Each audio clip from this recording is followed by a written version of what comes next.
আসলে আমি দিনে দিন কেমন জানি হয়ে যাচ্ছি। নিজের কষ্টের কথা ভেবে নিজের মুখ দিয়ে হাসি বের হয়ে যায়। যত মানুষের সাথে মিশছি তত বন্ধুর সংখ্যা কমে যাচ্ছে। একটা সময় যেন আমি একা না হয়ে পড়ি। জীবনে সফলতা ছাড়া কোনো মূল্য নেই। আর আমাদের মতো কিছু মধ্যবিত্ত পরিবারের ছেলে স্বপ্নটাই হচ্ছে সফলতা।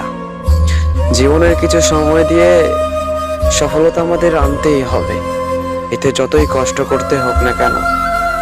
আমরা ছোটবেলা থেকে একটা জিনিস দেখে এবং শিখে আসছি, যে চেষ্টা করে সে কখনো হেরে যায় না।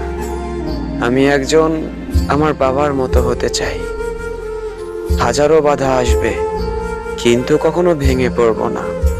জীবনে অনেক কষ্ট আসবে, তাই বলে আমি হাল ছেড়ে দেব না। আমার চেষ্টা আমি করতেই থাকবো। একটা সময় আমি সফল হয়েই ছাড়বো। আর যেই দিন আমি সফল হয়ে যাব, সেই দিন যে মানুষগুলো আমার নামে বদনাম করত, সেই মানুষগুলোই বলবে এটা আমার বন্ধু, এর ভিডিও অনেক ভালো, এই জীবনে অনেক কষ্ট করেছে, তখন ঠিকই আমার সফলতা নিয়ে গল্প করবে। আর যদি সেই জায়গায় সেম জায়গায় ব্যর্থ হয়ে যাও, সেই মানুষগুলো তোমার পরিচয় দিতেও ঘৃণা বোধ করবে। তোমাকে চিনবে না, ভালো করে কথা বলবে না, না তোমার সাথে ভালোভাবে পরিচয় রাখবে। বাট একটা জিনিস মনে রাখবে, যে চেষ্টা করে সে কখনো হেরে যায় না। তাই আমিও চেষ্টা করতেই থাকবো।